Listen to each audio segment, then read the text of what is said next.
এইসব কি রিক্ত? তুমি বড় আপুদের ডিস্টার্ব করো, এটা পরিবার জানে?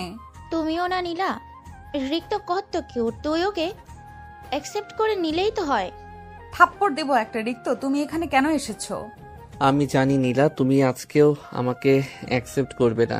এরপরেও আমি চেষ্টা করে যাব।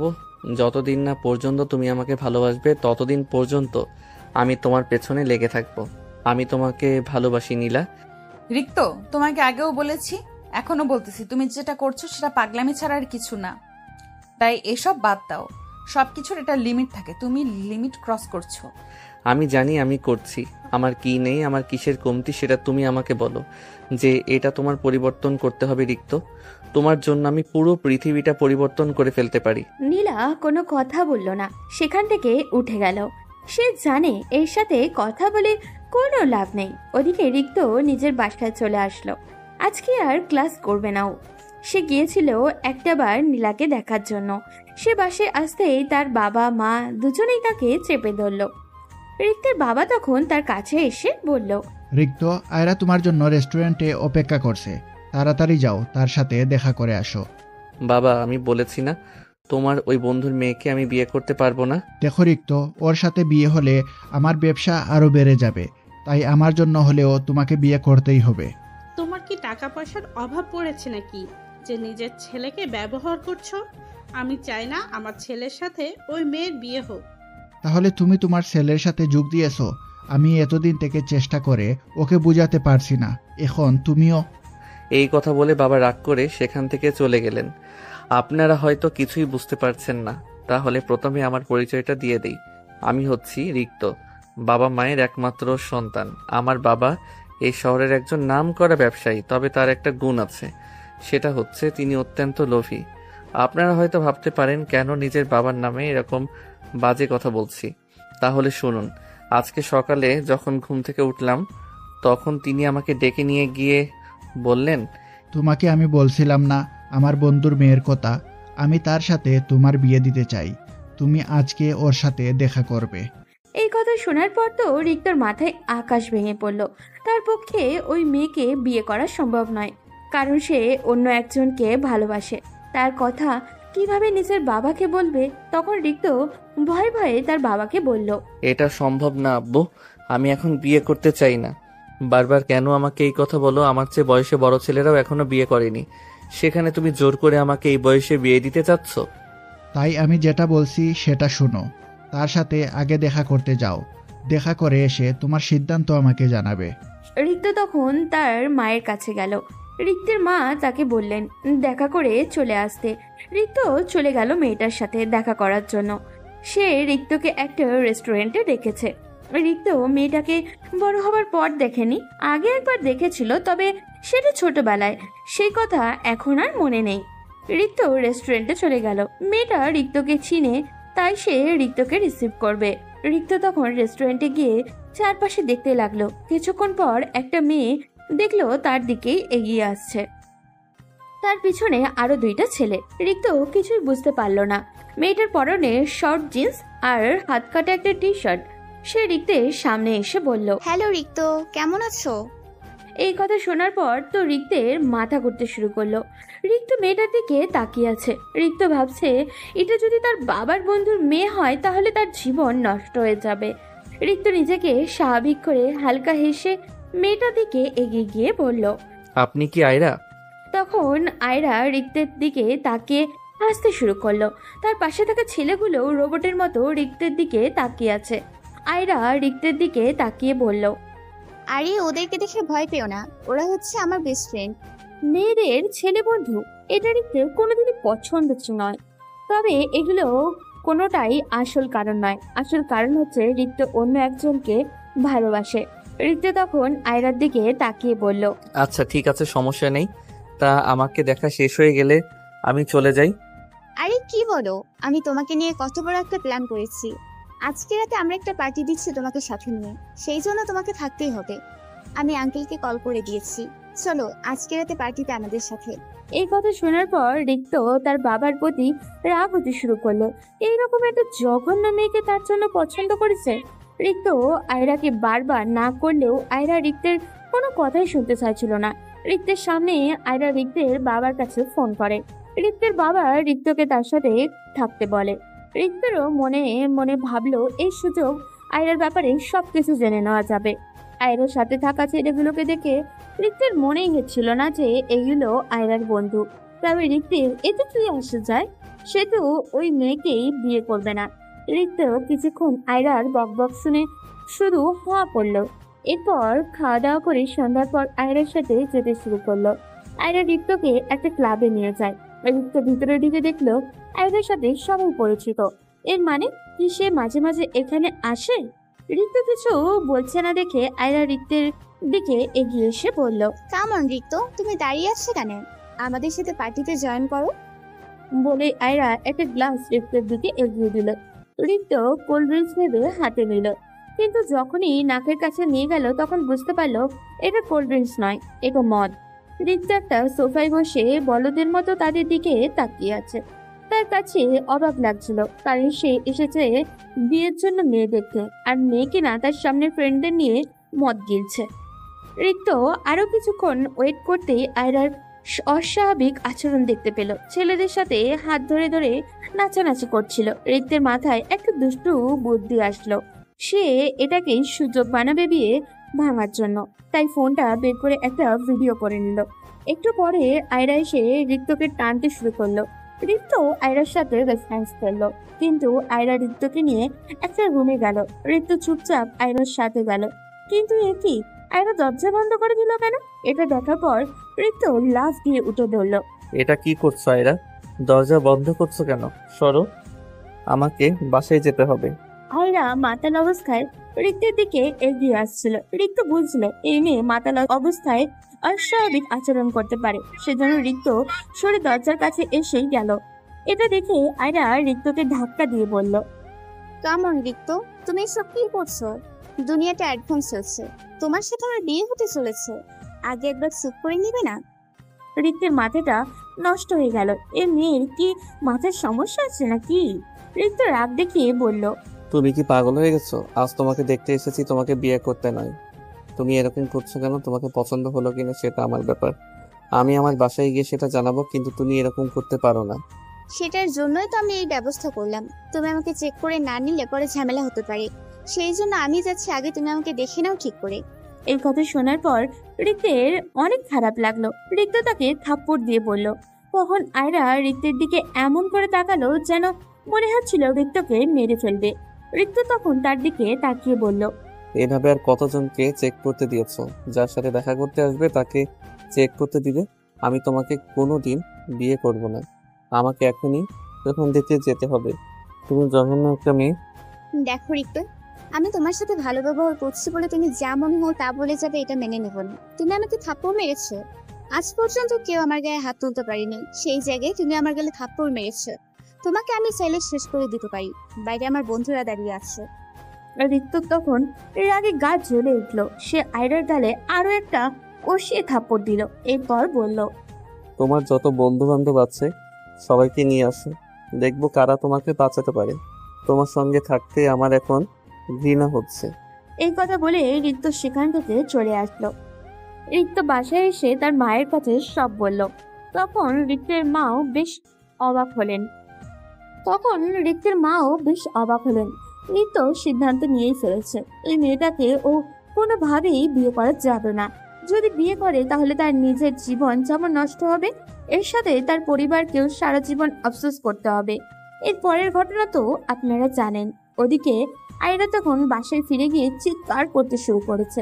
এটা দেখে তার বাবা ইমরান সাহেব এগিয়ে এসে বললেন, কি ব্যাপার মামুনি, কি হয়েছে?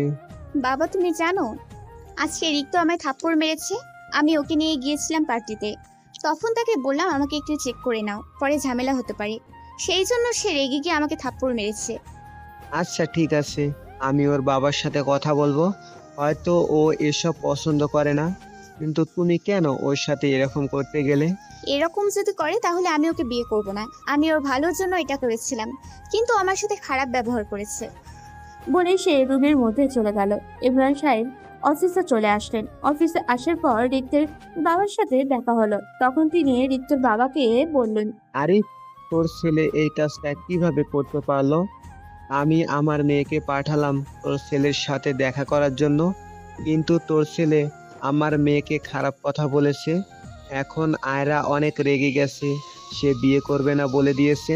কি বলবো বলো? আমি আমার ছেলের সাথে কথা বলছি, সেও ঠিক এরকম কথা বলছে। আমি দেখছি কি করা যায়, আমি ওকে বোঝানোর চেষ্টা করছি। দেখ আরে, তোর সাথে আমার অনেক পুরনো ব্যবসায়িক সম্পর্ক।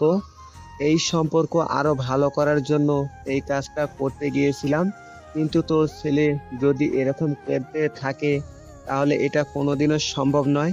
তাই তুই তোর ছেলেকে বোঝা, আর একদিন যদি এরকম ব্যবহার করে তাহলে কিন্তু অনেক খারাপ হয়ে যাবে। তোকে এসব নিয়ে কোনো চিন্তা করতে হবে না, আমি বোঝানোর চেষ্টা করছি ওকে, আর কখনো রিক্ত এরকম কাজ করবে না। রিক্তের বাবা চিন্তায় পড়ে গেলেন কিভাবে তাকে রাজি করাবেন। পরের দিন রিক্ত ভার্সিটিতে যাওয়ার পর অপেক্ষা করছে কখন নীলা আসবে, কিন্তু তার কোনো খবরই নেই। রিক্ত মেয়েটাকে অনেক ভালোবাসে, কিন্তু সে রিক্তকে পাত্তাও দেয় না।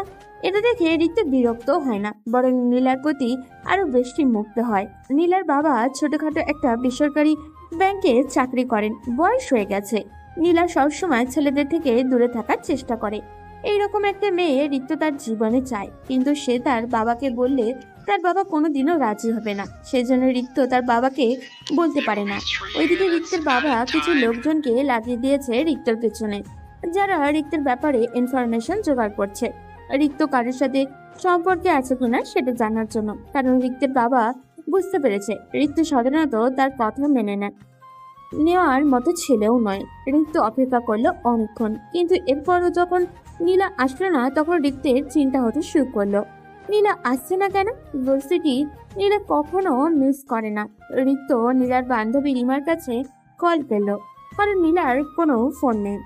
রিমা ফোন ধরতেই রিক্ত বলল, কি ব্যাপার রিমা আপু, তুমি আর নীলা দুজনেই আজকে ভার্সিটিতে আসলে না? কোনো সমস্যা হয়েছে নাকি? রিক্ত সর্বনাশ হয়ে গেছে, নীলার বাবা অ্যাক্সিডেন্ট করেছে। আমরা তাকে নিয়ে হসপিটাল এসেছি। নীলা অনেক কান্না করছে, আমি তাকে থামাতে পারছি না। কি বলছো? কোথায় তোমরা আমাকে বলো। সিটি হসপিটালে আছি, তাড়াতাড়ি চলে আসো। ঋতু তখন সেখানে এক মুহূর্ত দাঁড়ালো না, দৌড়ে চলে গেল সিটি হসপিটালে। ঋতু সেখানে পৌঁছাতে পিছন পিছন ওই লোকগুলো তার সাথে এলো, কিন্তু রিক্ত তাদের দেখতে পেল না। রিক্ত হসপিটালে পৌঁছে তাদের দুজনকে খুঁজতে শুরু করলো। দ্বিতীয় তলায় গিয়েই তাদেরকে পেয়ে গেল। রিক্ত তখন নীলার কাছে গেল। নীলা কান্না করছে, তার ভাই আর মা পাশে বসে আছে। রিক্ত তখন নীলার পাশে গিয়ে বসলো। নীলা রিক্তকে দেখেই রেগে গেল। সে রিক্তকে সহ্য করতে পারে না। নীলা রিক্তের দিকে তাকিয়ে বলল, এই তোমাকে কে বলেছে এখানে আসতে? এই কষ্টের সময় আমি তোমার সাথে মিসবিহেভ করতে চাচ্ছি না, চলে যাও বলছি। রিক্ত নীলার এইরকম ব্যবহারে অনেক কষ্ট পেল, কিন্তু নীলার এই পরিস্থিতিতে এইরকম ব্যবহার করাটাই স্বাভাবিক। রিক্ত নীলার দিকে তাকিয়ে নরম গলায় বলল, প্লিজ নীলা এরকম বলো না, আমি আঙ্কেলকে একটু দেখতে চাই। তোমাকে কতবার বলবো তুমি আমার সামনে থেকে চলে যাও? আমার বাবার এমনিতেই অ্যাক্সিডেন্ট হয়েছে, আমার মন ভালো নেই, প্লিজ এখান থেকে চলে যাও। এরকম করছিস কেন? রিক্ত অনেক কষ্ট করে তোদের এসেছো, তুই ওর সাথে এরকম ব্যবহার কেন করছিস? রিক্ত, তুমি বসো। রিক্ত তখন রিমার দিকে তাকালো। রিমা রিক্তকে শান্ত হতে বলল, কারণ সে জানে রিক্তের মন খারাপ হতে পারে। রিক্ত তখন ডাক্তারের কাছে চলে গেল। ডাক্তার তখন রিক্তকে বলল, দেখুন, ওনার অনেক ভয়ঙ্কর ভাবে ট্রাকের সাথে ধাক্কা লেগেছে, সেজন্য ওনার অনেক ড্যামেজ হয়েছে। এগুলো সেরে উঠতে অনেকদিন সময় লাগবে, সাথে ওনার একটা ইমার্জেন্সি অপারেশন করা প্রয়োজন। ডাক্তার, আপনি অপারেশনের ব্যবস্থা করেন, টাকা পয়সা যা লাগে আমি দিব, আপনি শুধু অপারেশনের ব্যবস্থা করুন। আমি এটা বলতে চেয়েছিলাম ওনাদেরকে, বারবার বলছিলাম তাড়াতাড়ি অপারেশনের ব্যবস্থা করতে, কিন্তু ওনার টাকা ম্যানেজ করতে পারছিলেন না, সেই জন্য অপারেশন করতে নিষেধ করেছিলেন। আচ্ছা ঠিক আছে, তাহলে আমি অপারেশনের ব্যবস্থা করছি। এদিকে নীলা তখন তার আম্মু আর ছোট ভাইয়ের পাশে বসেছিল। সে কি করবে কিছু ভেবে উঠতে পারছিল না। তার বাবার অপারেশন করতে হবে, কিন্তু এখন তাদের কাছে এত টাকা নেই। নীলার বাবা সাধারণত একটা ব্যাংকের সিকিউরিটি গার্ড, ওনার কাছে এত টাকা কোথা থেকে আসবে? এটা নিয়ে নীলা যখন চিন্তায় ব্যস্ত তখন রিক্ত সেখানে আসলো। ছেলেটাকে নীলার ভালো লাগে না তা নয়, কিন্তু রিক্ত অনেক বড়লোক পরিবারের সন্তান, তার সাথে নীলার যায় না। রিক্তের বাবা একদিন নীলাকে সতর্কও করেছেন, ডেকে নিয়ে গিয়ে তার ছেলের থেকে দূরে থাকতে বলেছেন। সেজন্য নীলা রিক্তকে পাত্তা দেয় না। তখন ডাক্তার তাদের কাছে এসে বললেন, আপনারা কোনো চিন্তা করবেন না, রোগী সুস্থ হয়ে যাবে।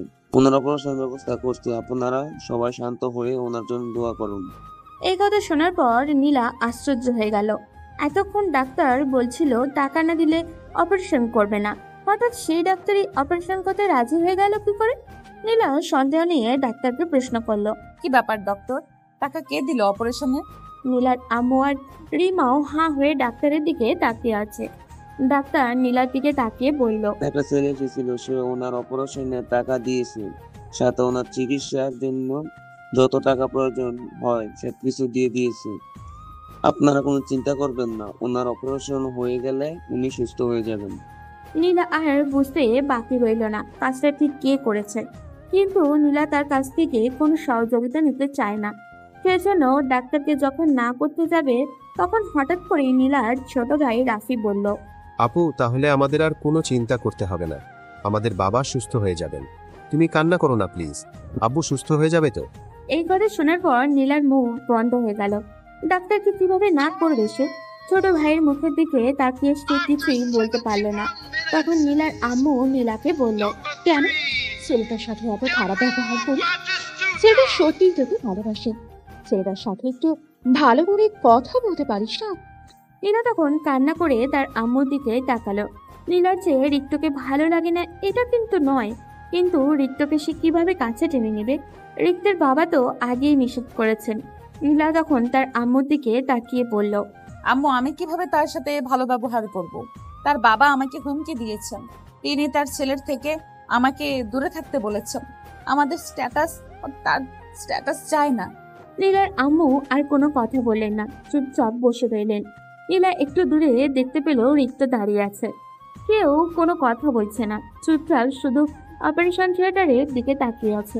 নীলা তখন তার কাছে গিয়ে বলল, তোমাকে ধন্যবাদ রিক্ত, আমাকে সহযোগিতা করার জন্য। তুমি এখান থেকে চলে যাও এখন। তোমার বাসায় হয়তো তোমাকে নিয়ে টেনশন করবে, আমি এদিকটা সামলে নেব। রিক্ত তখন নীলার দিকে তাকালো। এই প্রথম মনে হয় নীলা রিক্তের সাথে ভালো করে কথা বলছে। রিক্ত নীলার দিকে অবাক দৃষ্টিতে তাকিয়ে আছে। নীলা রিক্তের দিকে তাকিয়ে আবারও বলল, কি ব্যাপার, এখন এখানে দাঁড়িয়ে আছো কেন? তুমি বাসায় ফিরে যাও, তোমার বাবা তোমাকে নিয়ে টেনশন করবেন, প্রয়োজন হলে পরে একবার এসে দেখে যাবে, কিন্তু এখন এখান থেকে চলে যাও। প্লিজ নীলা, এরকম ব্যবহার করো না আমার সাথে। আমি এখানে থাকতে চাই। আঙ্কেলের এমন অবস্থা যে কোনো সময় যে কোনো কিছুর প্রয়োজন হতে পারে। তোমরা মেয়ে মানুষ কিভাবে সব সামলাবে? আমাদের নিয়ে তোমাকে এত চিন্তা না করলেও হবে। যদি না পারতাম তাহলে কি বাবাকে নিয়ে হসপিটালে আসতাম? তুমি চলে যাও, তোমার বাবা তোমার জন্য অপেক্ষা করবে, পরে সমস্যা হতে পারে। আমি তোমার কাছে রিকোয়েস্ট করছি রিক্ত। কিন্তু রিক্ত নীলার কথা শুনল না। রিক্ত এসে নীলার মায়ের পাশে বসে তাকে সান্ত্বনা দিতে শুরু করলো। রিক্ত খেয়াল করলো নীলা তার পাশে দিদিকে নিয়ে বসে আছে। হঠাৎই রিক্তের ফোন বেজে উঠলো। হাতে নিতেই দেখলো তার বাবার কল। রিক্ত ফোন কেটে দিল। প্রায় 1 ঘন্টা পর ডাক্তার বেরিয়ে আসলেন। রিক্ত তখন দৌড়ে ডাক্তারের কাছে গিয়ে জিজ্ঞাসা করলো, ডাক্তার সাহেব, কি হয়েছে? আঙ্কেল সুস্থ হয়ে যাবেন তো? হ্যাঁ অবশ্যই, ওনার অপারেশন সাকসেসফুল হয়েছে, কিন্তু যেহেতু ওনার আঘাত লেগেছে সেগুলো সেরে উঠতে কিছুদিন সময় লেগে যাবে। নীলা তখন রিক্তের পেছন পেছন ডাক্তারের কাছে গেল। ডাক্তারের কথা শুনে নীলা হাঁপ ছেড়ে বাঁচল। অনেক চিন্তায় ছিল তার বাবাকে নিয়ে। এখন কিছুটা হলেও চিন্তা মুক্ত হলো ও। কিন্তু তাদের পরিবারের একমাত্র উপার্জনের মাধ্যম হচ্ছে নীলার বাবা। নীলার বাবা যদি চাকরি করতে না পারে তাহলে পরিবারটা চলবে কি করে? কিন্তু এইসব চিন্তা এখন নীলার মাথায় আসছে না। এখন সে শুধু তার বাবার সুস্থতার বিষয়ে চিন্তা করছে।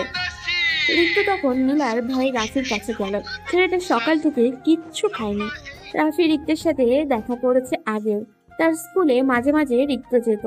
সরাসরি নীলাকে কিছু দেওয়ার সাহস না থাকায় রাফিকে দিয়ে নীলার কাছে বিভিন্ন গিফট পাঠাতো, কিন্তু নীলা সেটা নিত না, আবার ফিরিয়ে দিত। কিন্তু রিক্ত রাফির কাছে তার জন্য গিফট পাঠাতো। রিক্ত রাফিকে বলল, রাফি, তুমি মনে হয় সকাল থেকে কিছুই খাওনি। আমার সাথে চলো, তোমাকে খাবার কিনে দেই। ভাইয়া, শুধু আমি না, আমাদের এখানকার কেউ খাবার খায়নি। তুমি কিনে দিলে সবাইকে কিনে দিতে হবে, আমি একা খাবো না। রিক্ত তখন রাফির দিকে তাকিয়ে মুচকি হাসলো, কিন্তু নীলা পেছনে দাঁড়িয়ে ছিল, সেটা তারা কেউ দেখতে পায়নি। নীলা তখন তার ভাইয়ের হাত ধরে বলল, তোর এত খাবার খাওয়ার শখ হলে আমাকে বললি না কেন? একটা অপরিচিত লোককে কেন খাবারের কথা বলছিস?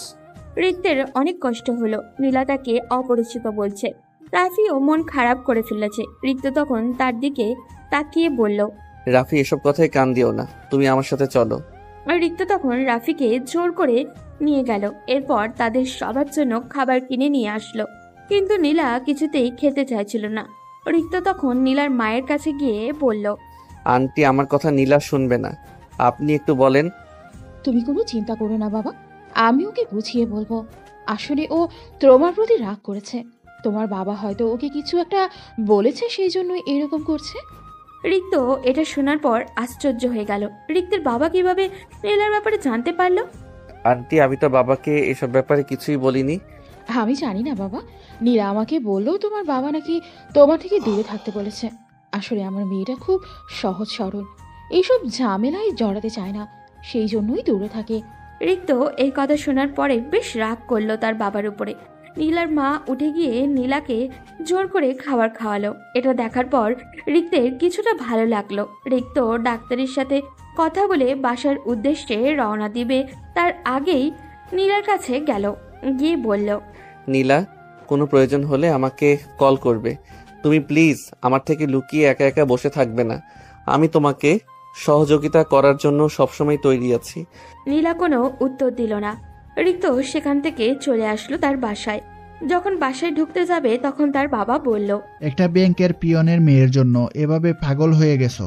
আমি তোমার জন্য স্মার্ট সুন্দর একটা মেয়েকে দেখেছিলাম, কিন্তু তুমি ওই রাস্তার মেয়েটার জন্য ওর সাথে খারাপ ব্যবহার করেছো। ওই লোকটা মারা গেলে তোমার কি আসে যায়?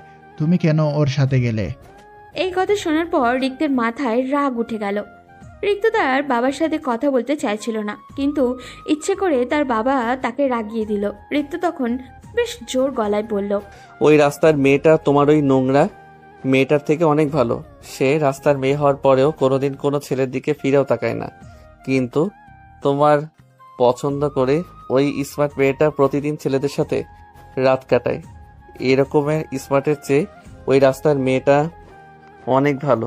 মুখ সামলে কথা বলো। আমার বন্ধুর মেয়ের ব্যাপারে এত বাজে কথা বলার সাহস তোমার কি করে হলো?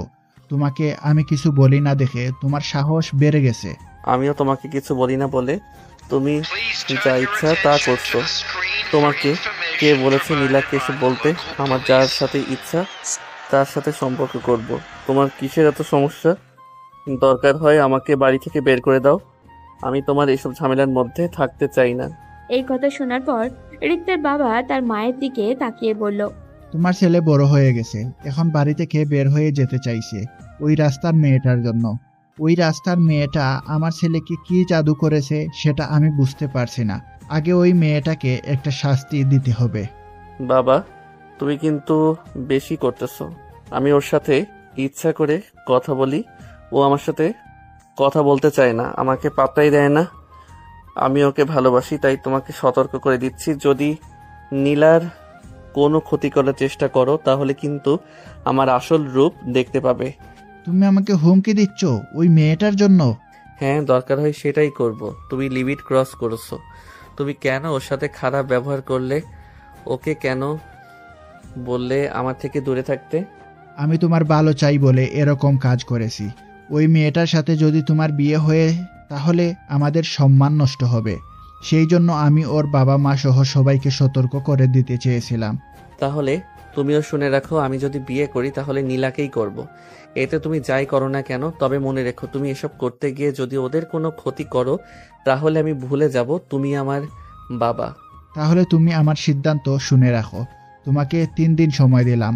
3 দিন পর আমি আয়রার সাথে তোমার বিয়ে ঠিক করেছি। যদি রাজি না হও তাহলে এই বাড়ি থেকে বের হয়ে যেতে হবে। তখন বুঝতে পারবে জীবনে বেঁচে থাকতে হলে কত কিছুর প্রয়োজন, টাকার কি মূল্য, তখন বুঝবে। কিন্তু রিক্ত কোনো কথা বলল না, রাগ করে নিজের রুমে চলে গেল। মাথাটাই নষ্ট হয়ে গেছে ওর। এখন সে কি করবে? রিক্ত রাতে ঠিকমতো ঘুমাতেও পারল না। পরদিন সকালে উঠে যখন রিক্ত নীলার বাবাকে দেখতে যাবে, তখন রিক্তের বাবা তাকে আটকে বললেন, রিক্ত, তুমি কোথায় যাচ্ছ? আজকে তোমার বিয়ের ব্যাপারে সব ঠিকঠাক করতে ইমরানের বাসায় যাব। তুমি আমাদের সাথে যাবে।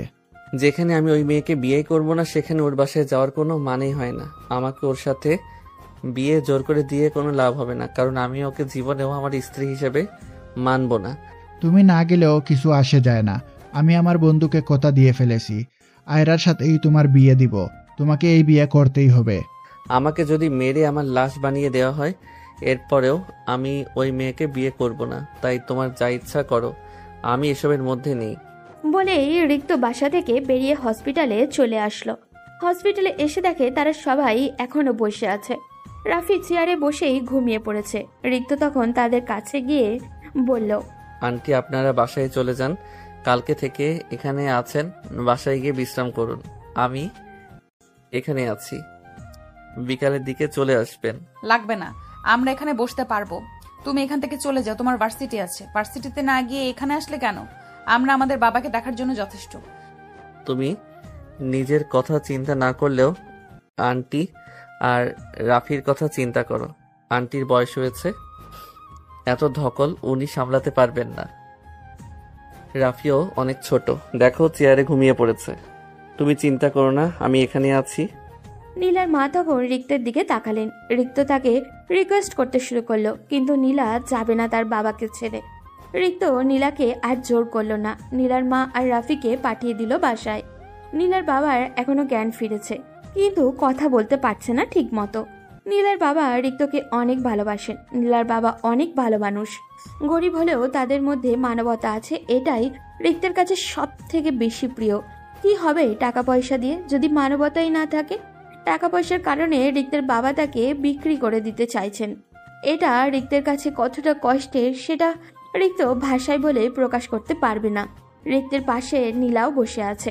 রিক্ত কোনো কথা বলছে না, নীলাও কথা বলছে না। একটু পরে নীলা রিক্তের দিকে তাকিয়ে বলল, রিক্ত, তুমি কেন এরকম করছো? তুমি কি বুঝতে পারছো না? আমি তোমাকে কোনোদিনও নিজের কাছে নিতে পারবো না। তুমি আর আমি আকাশ পাতাল তফাৎ। তোমার বাবা যেখানে কোটি কোটি টাকার ব্যবসা করেন, সেখানে আমার বাবা সাধারণ একজন ব্যাংকের কর্মচারী। তুমি কেন আমার পেছনে ঘুরছো? তোমার বাবার সম্মান নষ্ট হচ্ছে, কেন বোঝো না? আমি টাকা পয়সার কথা চিন্তা করি না। টাকা পয়সা দিয়ে কি হবে? আমার বাবা আমাকে টাকার কাছে বিক্রি করে দিতে চাইছেন, কিন্তু আমি সাধারণভাবে জীবনযাপন করতে চাই। আমি তোমাকে নিয়ে আমার স্বপ্নের সংসার সাজাতে চাই। তোমার জন্য দরকার হয় সারা জীবন অপেক্ষা করব, এরপরও আমি অন্য কাউকে বিয়ে করতে পারবো না, কারণ আমি তোমাকে ভালোবাসি। আমি তখন তার দিকে তাকিয়ে আছি, কিছুতেই বোঝাতে পারছি না এই অবুঝ ছেলেটাকে। তার এসব পাগলামি দেখে আমিও তার প্রতি দুর্বল হয়ে পড়ছি, কিন্তু এটা তাকে বুঝতে দেওয়া যাবে না। আমি তখন তার পাশ থেকে উঠে বাবার কেবিনে চলে গেলাম, গিয়ে বাবার পাশে বসলাম। আমার পেছন পেছন দেখি রিক্তও চলে এসেছে। বাবা জানেন তার অপারেশনের সব টাকা রিক্ত দিয়ে দিয়েছে। বাবা তখন রিক্তের দিকে তাকিয়ে বললেন, বাবা, তুমি আমার জীবন বাঁচিয়েছো, আমি তোমার কাছে চিরকৃতজ্ঞ। আমার সংসার নষ্ট হয়ে যেত যদি তুমি আমার জীবন না বাঁচাতে। আমি আমার পরিবারের একমাত্র উপার্জনকারী। যদি আমার কিছু হয়ে যেত তাহলে আমার পরিবার রাস্তায় বসিয়ে দিত। নীলার বাবা কান্না করে কথাগুলো বলছিলেন। তিনি ঠিক মতো কথা বলতে পারছিলেন না, তবুও জোর করে কথাটা বলছেন। রিক্ত তখন নীলার বাবার কাছে গিয়ে বলল, আঙ্কেল, আপনি ঠিক মতো কথা বলতে পারছেন না, শরীরের উপর বেশি জোর দিবেন না। আমি আপনার জীবন বাঁচিয়েছি, এটা কেন বলছেন? জীবন বাঁচানোর মালিক আল্লাহ। আমি শুধু টাকা দিয়েছি, টাকা দিয়ে কিছুই হয় না আঙ্কেল। আমি আপনার সন্তানের মতো, আপনার কিছু হয়ে গেলে আমারও কষ্ট হতো। নীলার বাবা রিক্তের হাত ধরে শুয়ে রইলেন। রিক্ত নীলার বাবার ওখানে আরো কিছুক্ষণ বসলো, কিন্তু ভিতরে ভিতরে চিন্তা করছিল তার বাবাকে নিয়ে। তার বাবা কি করবে সেটা রিক্ত জানে না। ওদিকে রিক্তের বাবা নিজের অফিসে চলে গেলেন, গিয়ে সেই লোক দুটোর সাথে দেখা করলেন যারা রিক্তকে ফলো করছেন। রিক্তের বাবা তখন তাদের একজনের দিকে তাকিয়ে বললেন, মিরাজ, যে করেই হোক আমার ছেলেকে ওখান থেকে ফিরিয়ে আনতে হবে। ওই মেয়েটা আমার ছেলেকে জাদু করেছে, ওদের হাত থেকে আমার ছেলেকে বাঁচাতে হবে। কিন্তু স্যার, আমার সেটা মনে হচ্ছে না। আপনার ছেলে ইচ্ছা করে ওই মেয়েটার কাছে যাচ্ছে। আমি মেয়েটার খোঁজ নিয়েছি। আপনার ছেলে সবসময় মেয়েটার পেছনে ঘোরে। কিন্তু মেয়েটা তাকে পাত্তাই দেয় না। এসব আমি বিশ্বাস করি না। ওই মেয়েটা নিজের সৌন্দর্য দিয়ে আমার ছেলেকে পাগল করে দিয়েছে। আমার ছেলেকে ওই জায়গা থেকে ফিরিয়ে আনতে হবে, না হলে আমার সবকিছু শেষ হয়ে যাবে। এখন আপনি কি করতে চাইছেন স্যার? আমার ওই মেয়েটার সাথে দেখা করতে হবে। ওই মেয়েটাকে আবার সতর্ক করতে হবে যাতে আমার ছেলে থেকে দূরে থাকে, না হলে আমি ওকে শেষ করে দিব। কিন্তু আমার কাছে এটা বোকামি মনে হয়। আপনি এই কাজ করলে আপনার ছেলে আপনার উপর আরো বেশি রেগে যাবে। পরে আপনি আপনার ছেলেকে সামলাতে পারবেন না। আপনি আগে আপনার ছেলেকে সামলান, উনার বিয়ের ব্যবস্থা করুন, এরপরে উনি এমনিতেই ঠিক হয়ে যাবেন। ওদিকে রিক্ত এখনো হসপিটালে বসে আছে। একটু পর রিমা আসলে, এসে রিক্তকে বসে থাকতে দেখে বলল, ঋতু, তুমি যে এতদিন থেকে নীলার পেছনে ঘুরছো, নীলার তো তোমাকে পাত্তাই দিচ্ছে না। তুমি এখন কি করবে? নীলার মনে হয় না তোমাকে কোনোদিন মেনে নেবে। আমি জানি না কি হবে। আমার বাবা জোর করে আমার বিয়ে ঠিক করেছে তার বন্ধুর মেয়ের সাথে। মেয়েটা অনেক খারাপ। যদি ওই মেয়েটার সাথে আমার বিয়ে হয় তাহলে আমার জীবন নষ্ট হয়ে যাবে। আমি কিছুতেই ওই মেয়েটাকে বিয়ে করতে পারবো না। কি বলছো ঋতু? তোমার বিয়ে ঠিক হয়ে গেছে, নীলা তোমাকে মেনে নেবে না, আর তোমার বাবা জোর করে তোমাকে অন্য মেয়ের সাথে বিয়ে দিয়ে দেবে। আমিও এটা নিয়ে চিন্তায় আছি। তবে বাবা যদি আমাকে জোর করে ওই মেয়েটার সাথে বিয়ে দেয় তাহলে আমি বাড়ি থেকে বের হয়ে আসবো। ওই মেয়েটা খুব খারাপ, অনেক ছেলের সাথে তার সম্পর্ক আছে। সত্যি তোমার কোনো জবাব নেই ঋতু। অন্য কোনো ছেলে হলে এতদিনে নীলাকে ফেলে অন্য মেয়ের পত্নী করে যেত। রিক্ত তখন শুধু মুচকি হাসি দিল। আর কি করার আছে তার? দেখতে দেখে দুপুর হয়ে গেল। রিক্ত তখন নীলার কাছে গিয়ে বলল, এভাবে বসে আছো কেন? দুপুরের খাবার খাবে না? এভাবে যদি না খেয়ে থাকো তাহলে তোমার শরীর খারাপ করবে। না, আমার খিদে নেই, তুমি গিয়ে খেয়ে আসো। এভাবে না খেয়ে থাকলে অসুস্থ হয়ে পড়বে। চলো আমার সাথে। বলে রিক্ত নীলাকে জোর করে টেনে বাইরে একটা রেস্টুরেন্টে নিয়ে গেল। নীলা বারবার আপত্তি করলে জোর করে রিক্ত তাকে লাঞ্চ করালো। এরপর আবার হসপিটালে এসে বসে রইল। বিকালের দিকে নীলার মা চলে আসলো। এসে রিক্তকে দেখে বলল, বাবা, তোমাকে কি বলে যে কৃতজ্ঞতা প্রকাশ করবো ভাষা খুঁজে পাচ্ছি না। আমার মেয়েটার এত অবহেলা সহ্য করলেও তুমি আমাদের পরিবারের পাশে দাঁড়িয়েছো। আন্টি, আপনি কোনো চিন্তা করবেন না। একদিন নীলা আমার ভালোবাসা ঠিকই বুঝতে পারবে, এটা আমার বিশ্বাস। তবে নীলা যদি আমাকে কোনোদিন মেনে নাও নেয় তবুও আমি আপনাদের পাশে সব সময় থাকবো। আপনারা যে কোনো প্রয়োজনে আমাকে কল করবেন। রিক্ত নীলার মায়ের কাছ থেকে বিদায় নিয়ে বাসায় ফিরে আসলো। বাসায় এসে তার মাকে সব খুলে বলল। রিক্তের আম্মু সব সময় তাকে সাপোর্ট করেন। তার আম্মুও চান না আয়রার সাথে রিক্তের বিয়ে হোক। ওদিকে রিক্তের বাবা তার বিয়ের সব ব্যবস্থা করে ফেলেছেন। ওদিকে নীলা তখন বসে বসে রিক্তের কথায় চিন্তা করছিল। ছেলেটা কেন এরকম করছে? নীলা কেন তাকে বোঝাতে পারছে না? নীলাকে চিন্তা করতে দেখে রিমা এসে তার পাশে বসলো। এরপর নীলার কাঁধে হাত রেখে বলল, তুই কেন ঋতুর সাথে এরকম করছিস? ছেলেটা তোকে সত্যিই ভালোবাসে। এত সমস্যার মধ্যে আছে, এরপরও তোর সাথে কত ভালো ব্যবহার করে। অন্য কোনো ছেলে হলে এতদিন অন্য মেয়ের পেছনে পড়ে যেত। এই কথা শুরু থেকে শোনার পর নীলার কিছুটা চিন্তা হলো। রিক্ত কি সমস্যার মধ্যে আছে? নীলা তখন রিমার দিকে তাকিয়ে বলল, ওর আবার কি সমস্যা? ওদের টাকা পয়সার কোনো অভাব আছে নাকি? সমস্যার সমাধান করার জন্য ওরা টাকা ব্যবহার করবে। এই সমস্যাটা টাকার সমস্যার চেয়ে আরো বড়। ওর বাবা জোর করে তার বন্ধু মেয়ের সাথে ঋতুর বিয়ে ঠিক করেছে। ওই মেয়েটাকে ঋতু বিয়ে করতে চাচ্ছে না। এখন ছেলেটা কত টেনশনের মধ্যে আছে, বুঝতে পারছিস তো? এই কথা শোনার পর অজান্তে নীলার মনটা আরো বেশি খারাপ হয়ে গেল। নীলা কেন এরকম হচ্ছে সে বুঝতে পারছে না।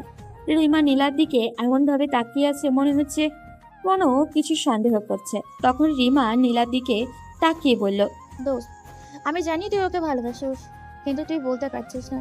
যখন ঋতু তোর থেকে দূরে চলে যাবে তখন বুঝতে পারবি তুই ওকে কতটা ভালোবাসিস।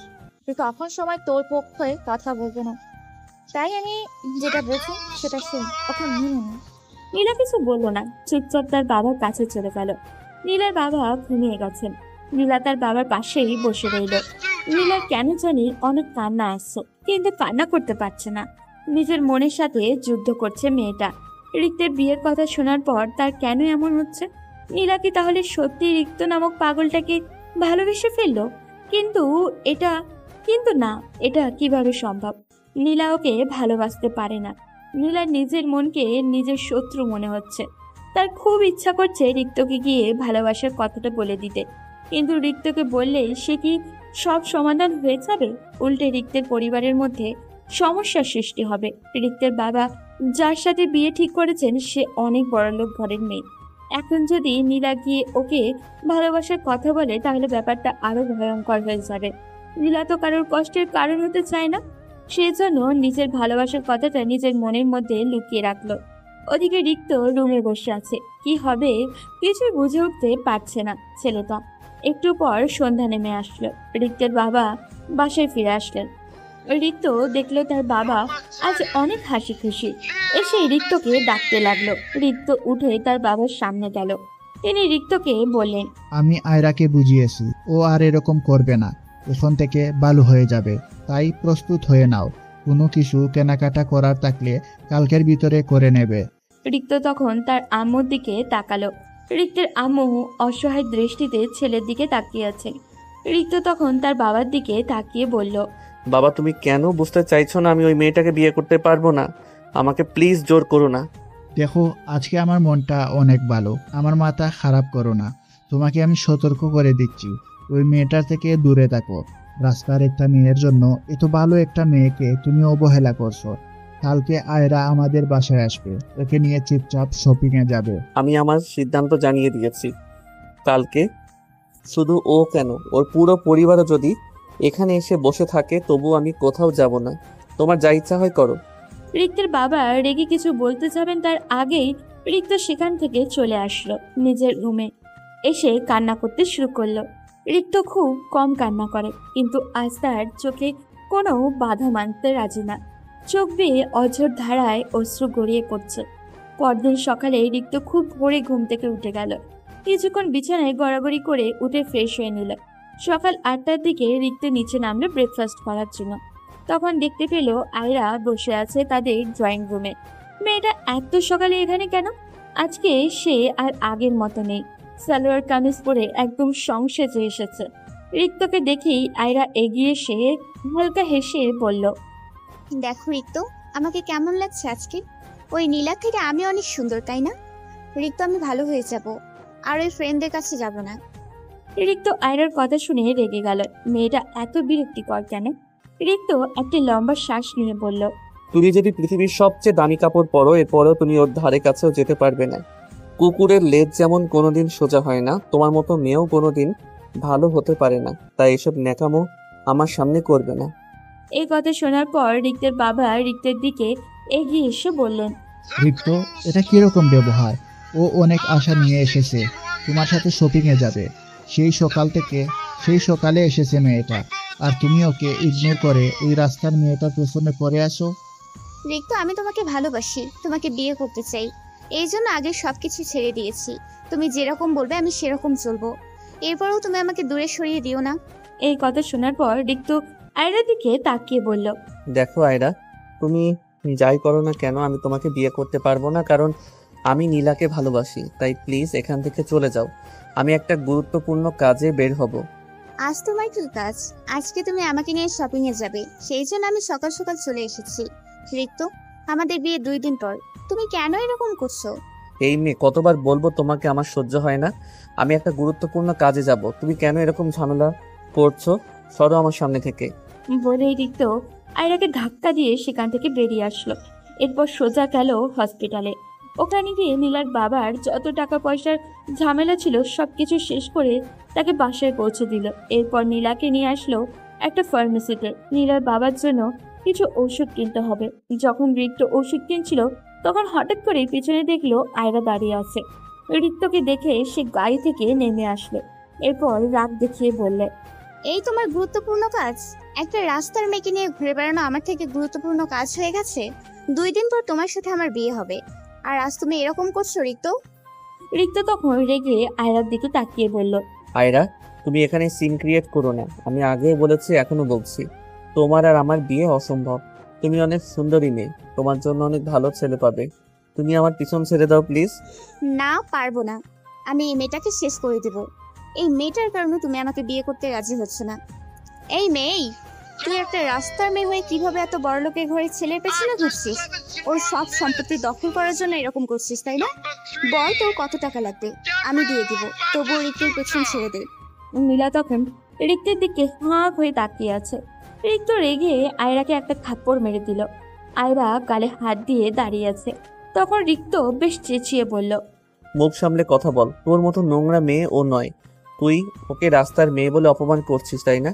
কিন্তু শুনে রাখ, ওই রাস্তার মেয়েটা তোর থেকে 1000 গুণ ভালো। আজ পর্যন্ত কোনো ছেলের দিকে ফিরে তাকাইনি, কিন্তু তুই কি চরিত্রহীন মেয়ে কোথাকার। রিক্ত থাপ্পড় আর কথা শুনে আয়রা আর এক মুহূর্ত সেখানে দাঁড়ালো না।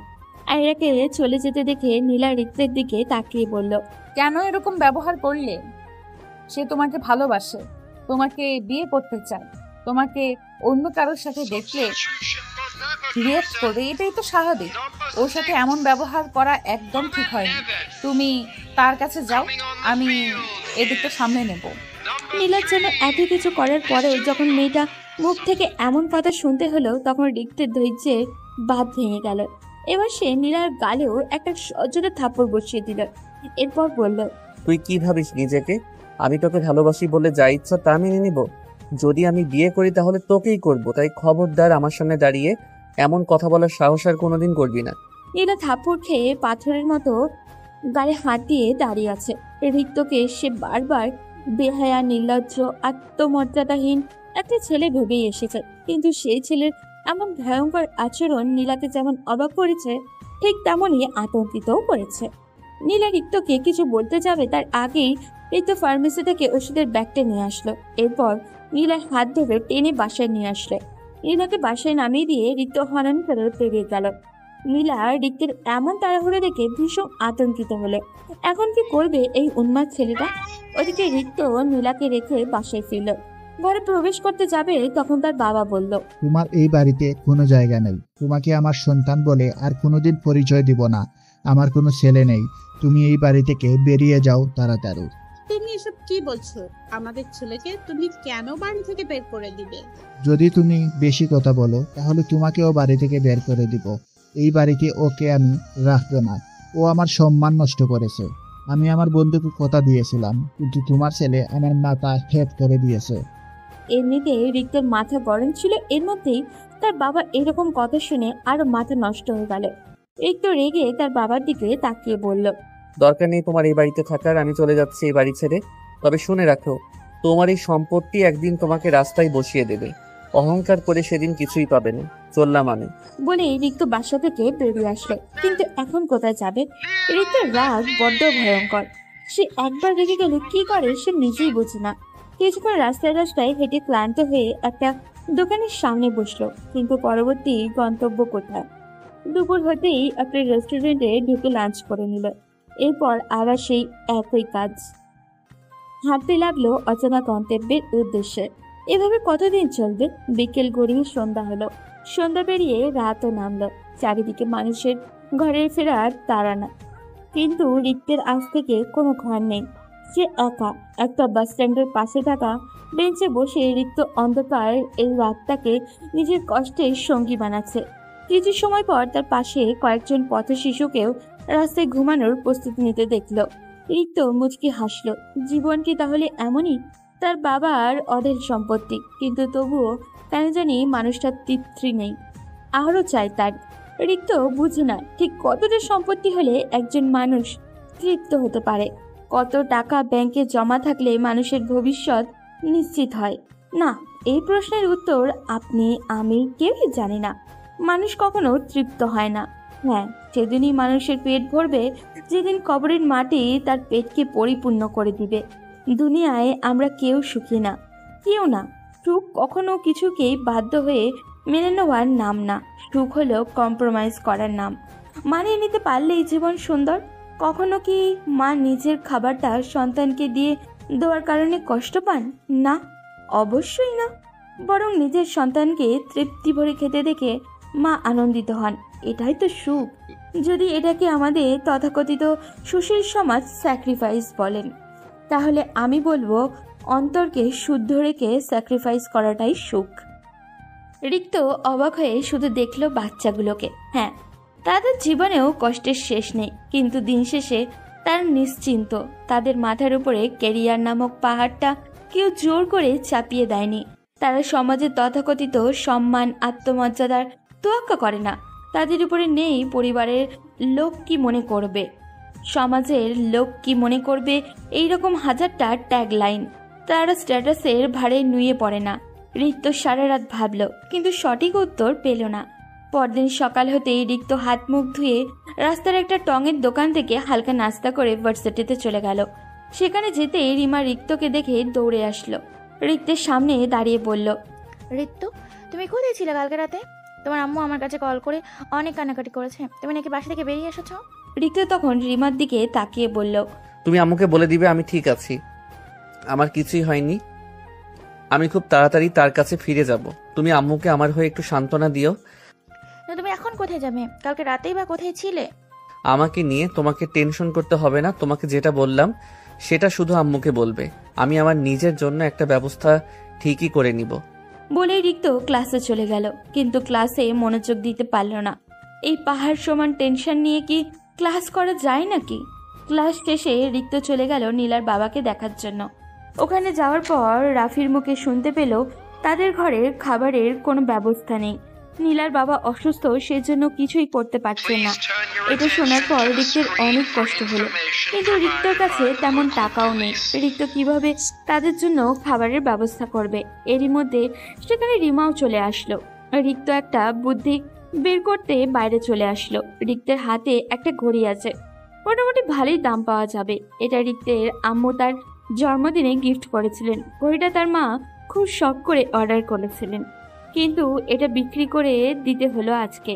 এরপরেও রিক্তের কষ্ট হচ্ছিল না, বরং অজানা এক আনন্দ কাজ করছিল। রিক্ত টাকা নিয়ে সোজা বাজার করে চলে গেল। বাজার করে নীলাদের বাসায় ফিরল। সবার সাথেই বেশ হেসে হেসে কথা বলছিল সে। রিক্ত কিছু সময় যেতেই লক্ষ্য করলো সবাই তাকে কেমন অদ্ভুত দৃষ্টিতে দেখছে। রিক্ত থমকে গেল। অবাক হয়ে সবাইকে কি হয়েছে জিজ্ঞাসা করতেই নীলার বাবা রিক্তের দিকে তাকিয়ে কান্না করে দিলেন। ওদিকে নীলা তখন রিক্তের দিকে তাকিয়ে আছে, তার হাতে ঘড়িটা নেই। এটা দেখার পর নীলা বুঝতে বাকি নেই ছেলেটা কি করেছে। রিমা নীলাকে সব কিছু বলে দিয়েছে। নীলা জানতো এই ঘড়িটা রিক্তের মায়ের দেওয়া। ছেলেটা এটা বিক্রি করার সাহস পেল কোথায়? ওদিকে সবাইকে এমন পাথরের মতো দাঁড়িয়ে থাকতে দেখে রিক্ত নীলার বাবার কাছে এগিয়ে গিয়ে বলল, আঙ্কেল, আপনি চিন্তা করবেন না, যতদিন না পর্যন্ত আপনি সুস্থ থাকবেন ততদিন পর্যন্ত আমি আপনাদের পরিবারের সব খরচ বহন করব।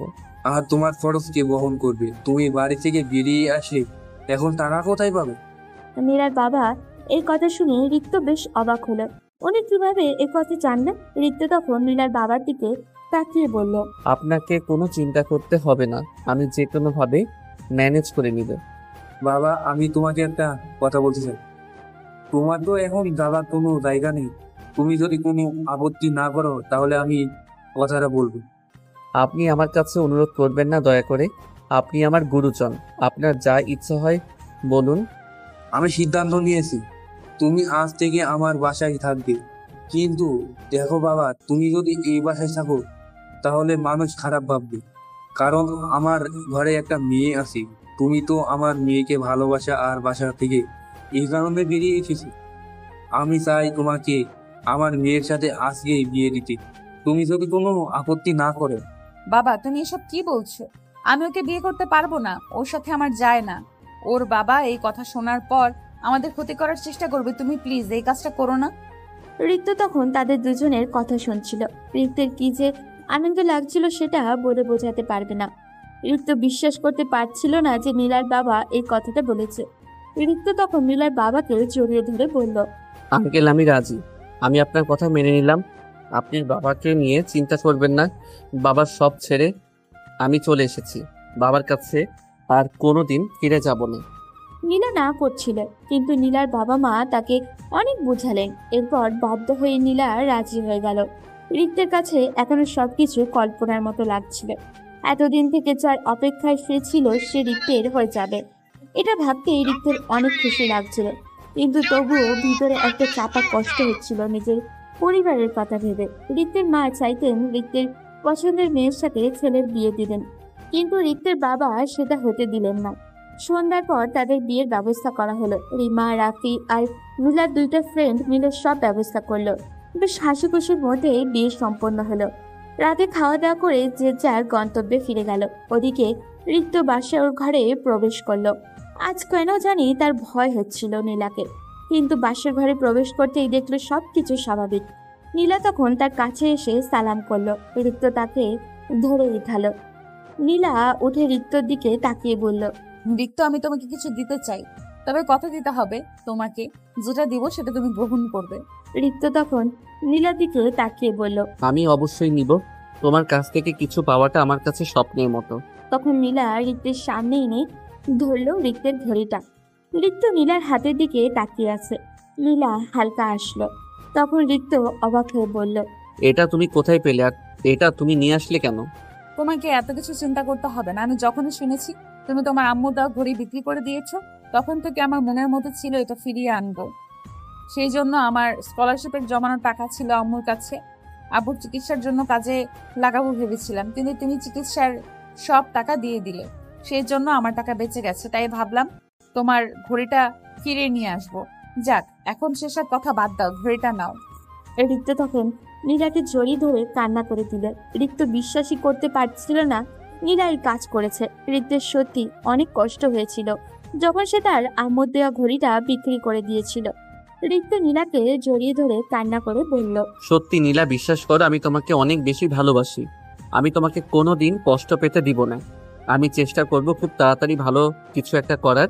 তোমাকে এভাবে কষ্টে থাকতে হবে না। আমার কিছুই প্রয়োজন নেই, আমি শুধু তোমাকে চাই। তোমাকে কোনোদিন বলতে পারিনি রিক্ত, আমিও তোমাকে খুব ভালোবাসি। তোমার মতো পাগলকে কি ভালো না বেসে থাকা যায়? নীলার মুখে এই কথা শোনার পর রিক্তের কান্নার গতি আরো যেন বেড়ে গেল। নীলা মুচকি হেসে নিজের সাথে শক্ত করে জড়িয়ে নিল তার পাগল প্রেমিককে। ছেলেটা বড্ড একরোখা। শেষ পর্যন্ত নীলাকে তার প্রেমে হাবুডুবু খাইয়ে তবেই নিস্তার নিয়েছে। রিক্তকে কান্না থামাতে না দেখে নীলা বলল, তা মহাশয়, আজ রাত কান্না করে কাটাবেন বলে ঠিক করেছেন? হঠাৎ সবকিছু হয়ে গেছে, তাই নিজের আবেগ কন্ট্রোল করতে পারছি না। বুঝলাম, কিন্তু বাসর রাতে ছেলে মানুষের কান্না করলে হবে? আজকে রাতটা আমাদের দুজনের জন্য কতটা ইম্পর্টেন্ট জানো? নীলা বিছানায় হেলান দিয়ে বসে কথা বলছিল। রিক্ত নীলার কাছে গিয়ে কোলে মাথা রেখে বলল, তা তো জানি না, তুমি জানলে শিখিয়ে দাও। শক্ত তো। বিয়ে করবা লাফাচ্ছিলে, এখন বিয়ে করে বেলুনের মতো চুপসে গেলে। তোমাকে পাওয়ার প্রতিযোগিতা করতে করতে আমি ক্লান্ত। এখন তোমার কোলে মাথা রেখে শান্তিতে ঘুমাতে চাই, এটাই আমার প্রথম চাওয়া। তা বললে কি করে হবে? রিক্ত যদি জেদি হয় তার বউ হবে আরো ভয়ঙ্কর। আজ তোমাকে ঘুমাতে দিব না, এতদিন আমাকে ডিস্টার্ব করার প্রতিশোধ নিব। বলে নীলা রিক্তের নাকের সাথে নাক ঘষতে লাগলো। রিক্ত নীলার এত কাছে এসে নিজেকে হারিয়ে ফেলেছে। অদম্য চঞ্চল ছেলেটাও শান্ত নির্মম হয়ে গেছে। নীলা রিক্তকে নিচে ফেলে রিক্তের বুকের উপরে উঠে বসলো। এরপর রিক্তের গালে একটা চুমু দিয়ে বলল, উফ রিক্ত, তুমি তো কিউট কেন? আমার তো হিংসা হয়। তোমার জামাই তাই, যার বউ এত সুন্দর, তার জামাই একটু কিউট হবে না? ইস ঢং, ধরে নিয়ে আয়রার কাছে দিয়ে আসবো। উফ, ওই মেয়ের নাম নিবে না তো, বিরক্তিকর। কেন বাবু, আয়রা তো তোমাকে কত কিছু অফার করে। আচ্ছা বলো তো, আয়রা সুন্দর নাকি আমি? কোথায় আগরতলা আর কোথায় খাটের তলা? ওই মেয়ে আমার বউয়ের নখের যোগ্যও না। নীলা রিক্তের গলা জড়িয়ে ধরে কিস করতে লাগলো। রিক্ত এবার নীলার সাথে রেসপন্স করলো। নীলা রিক্তের শার্টের বোতামে হাত দিয়ে বলল, তুমনে মেরা দিল জিত লিয়া মেরি জান, তোমার জন্য এই বেগম জান দিতেও প্রস্তুত। এরপর রাত গভীর হয়েছে, সামনে সকাল হবে। এই তো ওদের বিয়ে হয়েছে, দখল হয়েছে, ঘুমিয়ে যাক, আমরা ডিস্টার্ব করে লাভ কি? পরদিন সকালে রিক্ত যখন নীলাদের ড্রয়িং রুমে আসলো, তখন দেখলো নীলার বাবাকে দেখতে দুজন লোক এসেছে।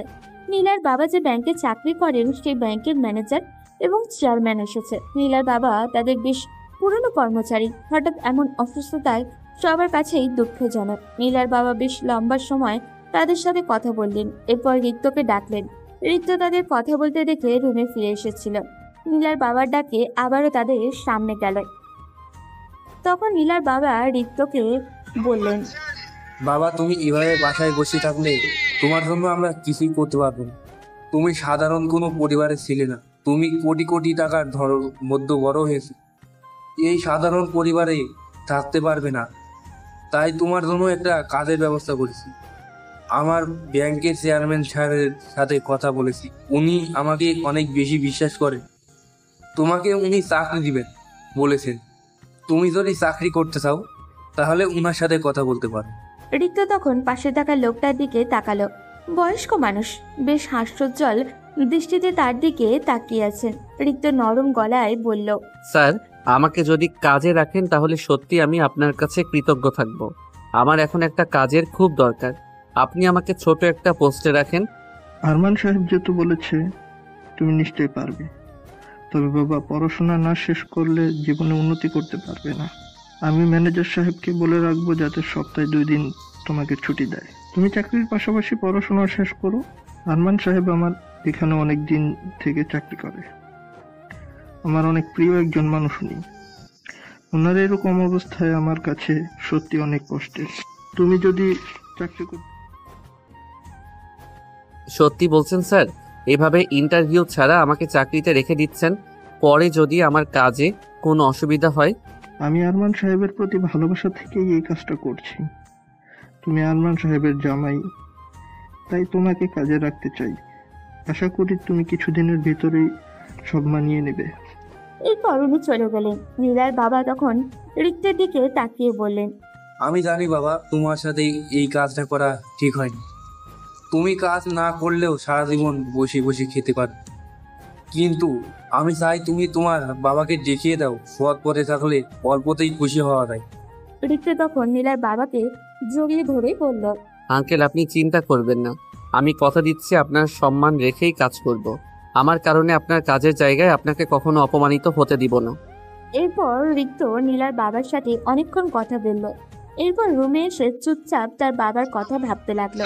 তার বাবা তো এত সহজে ছেড়ে দেওয়ার মতো মানুষ না। তার এইরকম ব্যবহারে প্রতিশোধ নিশ্চয়ই উনি নেওয়ার চেষ্টা করবেন, কিন্তু রিক্তের বাবা কিছুই করছেন না। এভাবে 3 দিন কেটে গেল। রিক্ত ব্যাংকে জয়েন করেছে। ব্যাংকের সবাই তাকে অনেক সহযোগিতা করছেন। রিক্ত সিদ্ধান্ত নিয়েছে আজকে তার আম্মুর সাথে লুকিয়ে দেখা করবে। তাই সকালেই কল করে নিজের ঠিকানা দিয়েছে। রিক্তের মা রিক্ত যেখানে কাজ করে ওখানে এসেছেন। মাকে কাছে পেয়ে রিক্ত ওনাকে জড়িয়ে ধরে বলল, আম্মু, তুমি প্লিজ একবার নীলার বাসায় যাবে।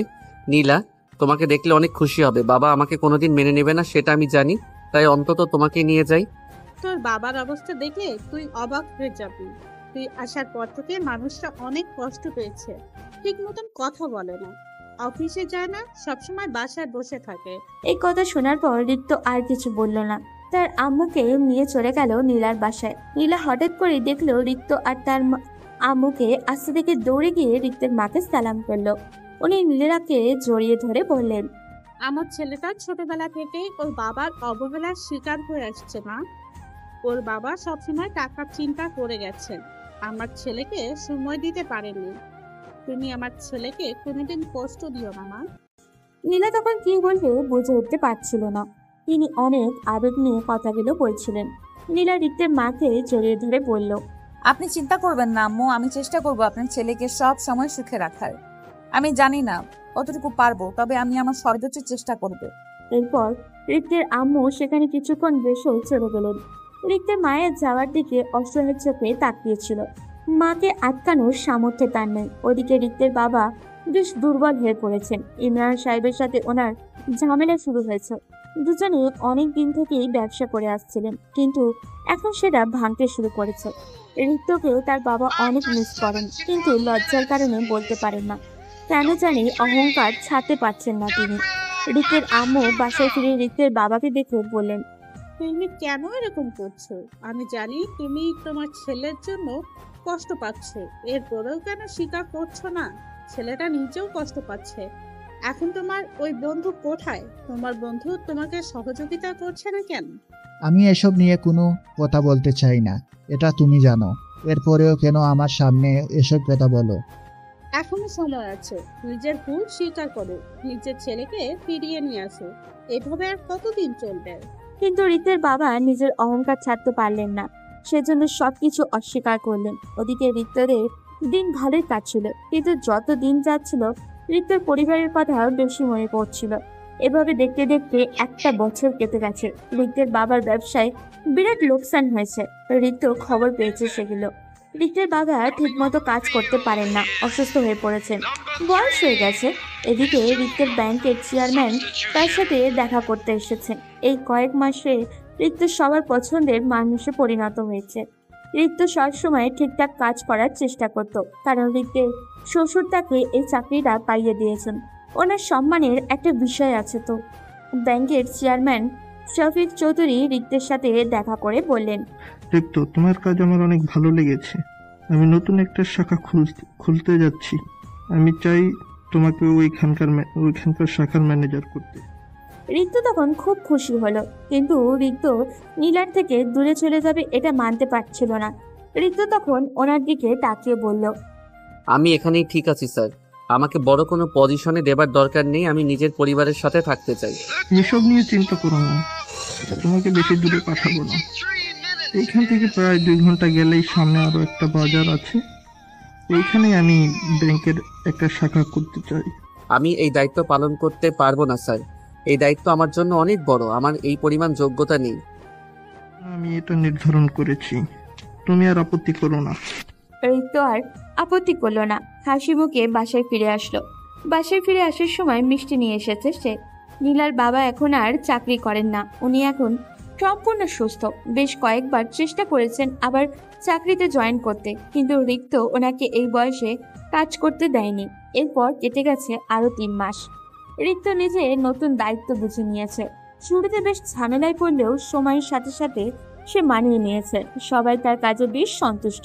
তবে রিক্ত নিজের জীবনের সবচেয়ে বড় খুশির সংবাদ পেল যখন শুনল তার পরিবারের নতুন একজন আসতে চলেছে। এই খবর যখন রিক্তের মায়ের কাছে পৌঁছালো, তখন রিক্তের মা তার স্বামীর কাছে গিয়ে বললেন, এখনো তোমার অভিমান কমেনি? তোমার ছেলে পরিবারের নতুন সদস্য আসতে চলেছে। আমাদের উচিত আমাদের ছেলে সহ আমাদের বংশ নতুন সদস্যকে বাসায় নিয়ে আসা। কিন্তু তোমার ছেলে কি আমার সাথে আসতে চাইবে? সে তো আমার উপর রাগ করে এই বাড়ি থেকে বেরিয়ে গেছে। তার তো এখন আগের অবস্থা নেই, সে এখন বেশ নোপা বেতনের চাকরি করে। তুমি চলো আমার সাথে। তুমি কি যে বলো। এরপর রিক্তের আব্বু আম্মু নীলার বাসার উদ্দেশ্যে রওনা হলেন। এদিকে নীলাদের বাসায় ছোটখাটো একটা অনুষ্ঠানের আয়োজন হয়েছে। রিক্ত নীলার হাত ধরে দাঁড়িয়ে আছে। নীলা রিক্তকে বললে, জানো রিক্ত, আমি কোনোদিন চিন্তা করিনি আমাদের তো সুন্দর সংসার হবে। আমি ভেবেছিলাম সবকিছু মনে হয় শেষ হয়ে গেছে। রিক্ত তখন নীলাকে জড়িয়ে ধরে বলল, তুমি যদি পাশে থাকো তাহলে আমাদের এই ছোট্ট সংসারটা একদিন আরো বড় হবে, আমাদের সংসারে কোনো কষ্ট থাকবে না। নীলা মুচকি হাসলো কথাটা শুনে। রিমা আর নীলার কয়েকটা ফ্রেন্ডও এসেছে এই খুশির খবর শুনে। খাবার দাবারের ব্যবস্থা হয়েছে সীমিত পরিসরে। সবাই বেশ হাসি খুশি ছিল, কিন্তু তখন হঠাৎ করে রিক্ত দেখলো তার আব্বু আম্মু আসছে। রিক্ত তার আব্বুকে দেখে হাঁ হয়ে তাকিয়ে আছে। রিক্তের শ্বশুর শাশুড়ি সহ সবাই অবাক হয়ে গেছেন রিক্তের আব্বুকে দেখে। তখন রিক্তের বাবা রিক্তের কাছে এসে বললেন, বাবা, আমাকে ক্ষমা করে দাও, আমি ভুল করে ফেলেছি। ইমরান আমাকে ভুল বুঝিয়ে এই কাজ করতে বাধ্য করেছিল। আমি ইমরানের সাথে সব সম্পর্ক নষ্ট করে দিয়েছি। বাবা, এখন আমি তোমাকে ফিরিয়ে নিয়ে যেতে চাই। বাবা, তুমি আমার সাথে চলো। রিক্ত তখন তার বাবার দিকে এক দৃষ্টিতে তাকিয়ে আছে। তার বাবা তার কাছে ক্ষমা চাইছেন, এটা বিশ্বাস করতে হবে তাকে। রিক্তের নিজেকে পাগল পাগল লাগছিল। নীলা মা, আমি তোমার সাথে অনেক খারাপ ব্যবহার করেছি, আমি তোমাকে অনেক অপমান করেছি, তুমি আমাকে ক্ষমা করে দাও মা। তুমি চলো আমার বাসায়, আমি তোমাকে আমার ছেলের বউ হিসেবে মেনে নিলাম। বাবা কি বলছেন এসব? আপনি আমার কাছে ক্ষমা চাইছেন কেন? আপনি নিজের ছেলের ভালো চাইবেন, এটাই স্বাভাবিক। আপনার উপর আমার কোনো অভিযোগ নেই। রিক্ত রাজি হলে অবশ্যই আমি আপনার বাসায় যাব। রিক্তের মা তখন রিক্তের কাছে আসলেন। সবাই মিলে রিক্তকে বুঝিয়ে রাজি করালেন তাকে। এরপর সবাই খাওয়া দাওয়া শেষ করে রিক্তের বাসার উদ্দেশ্যে রওনা দিল। বাসায় এসে রিক্তের মা সবাইকে বললেন তিনি নিজের একমাত্র ছেলের বিয়েটা আবার অনুষ্ঠান করে দিবেন। তার একমাত্র ছেলের বিয়েতে তিনি উপস্থিত থাকতে পারেননি। রিক্তের মায়ের কথায় সবাই সম্মতিও জানালো। রাতে রিক্ত রুমে গিয়ে দেখলো নীলা বালিশ কাঁথা নিয়ে কোথায় চলে যাচ্ছে। এটা দেখে সে অবাক হয়ে বলল, কি ব্যাপার, তুমি কোথায় যাচ্ছ এখন? মিস্টার রিক্ত, বিয়ের আগ পর্যন্ত আপনার আর আমার রুম আলাদা থাকবে। আগে বিয়ে করুন, তারপর একসাথে থাকা হবে। রিক্ত তখন নীলাকে পিছন থেকে জড়িয়ে ধরে বলল, বিয়ে হয়ে বাচ্চা হতে চললো, এখন আবার নাটক করার কি আছে? কি বললেন? আমি নাটক করছি? থাকবো না, আমি চলে যাব বাবার বাসায়। আচ্ছা সরি তো, আজ এতদিন পর বাসায় ফিরলাম, একসাথে না থাকলে কি হয়? আম্মু বলেছে আগে আমাদের অনুষ্ঠান করে বিয়ে হবে, এরপর বাকি সব। দাঁড়াও, আমি আম্মুকে গিয়ে জিজ্ঞেস করে আসি। বলে রিক্ত রুম থেকে বের হতে যাবে, তখন নীলা পেছন থেকে রিক্তের হাত চেপে ধরে রাগী কণ্ঠে বলল, এই ছেলে লজ্জা শরমের মাথা খেয়েছিস নাকি? এত রাতে এইসব জিজ্ঞেস করার জন্য আম্মুর কাছে যাবি কেন? কারণ আমার বউ আমাকে ছেড়ে চলে যাচ্ছে। নীলা বুঝলো এই বলেদের সাথে মজা করেও শান্তি নেই, তাই এগিয়ে এসে রিক্তের গলা জড়িয়ে ধরে বলল, সরি বাবু, এতক্ষণ মজা করছিলাম তোমার সাথে, চলো এখন ঘুমাবো। ওয়েট, পরে ঘুমাবো, আগে বলো এই বাবুটা কে? কেন? তুমি তুমি তো আমার কিউট বাবু। আস্তাগফিরুল্লাহ, আমার আব্বা আম্মা কত খুঁজে আমার নাম রাখছে রিক্ত, আর তুমি সেটাকে বাবু বানিয়ে দিলে। সি। বাবু, আজ থেকে রিক্ত না ডেকে তোমাকে বাবু বলে ডাকবো। নামটা সুন্দর না? বাবু কথাটার মধ্যে তোমার মতো একটা হট হট ব্যাপার আছে। এই শোনো, আমি যথেষ্ট ম্যাচিওর, বিয়ে করে বাচ্চার বাপ হতে চলেছি। এমন ভাবে বাবু বলছো, মনে হচ্ছে আমি স্কুল পাশ করে কলেজে উঠেছি। এই নামে ডাকা যাবে না। 100 বার ডাকবো, 1000 বার ডাকবো, দরকার হয় তোর জন্ম নিবন্ধন ভোটার আইডি কার্ডের নাম পাল্টে দিব। এখন তো শুধু আমি ডাকছি, এরপর থেকে তোর কলিগরাও বাবু ভাই বলে ডাকবে। আচ্ছা মাফ করো, তোমার বাবু, সোনা, তামা যা ইচ্ছে ডাকো, আমাকে এখন ঘুমাতে হবে, কাল সকালে আবার অফিস আছে। এই তো লক্ষ্মী বাবুর মতো কথা। আসো সোনা, কাছে আসো। বড় হও আর বুড়ো হও, বউয়ের কথা না শুনলে ঘরে জায়গা পাবে না, কথাটা মাথায় রেখো। বলে নীলা শক্ত করে রিক্তকে জড়িয়ে ধরল। তাদের এই দুষ্টু বিষ সংসার চলতে থাকুক জীবনের শেষ দিন অবধি। আজ এই পর্যন্তই, দেখা হবে পরবর্তী কোনো গল্পতে। সে পর্যন্ত সবাই ভালো থাকবেন এবং সুস্থ থাকবেন।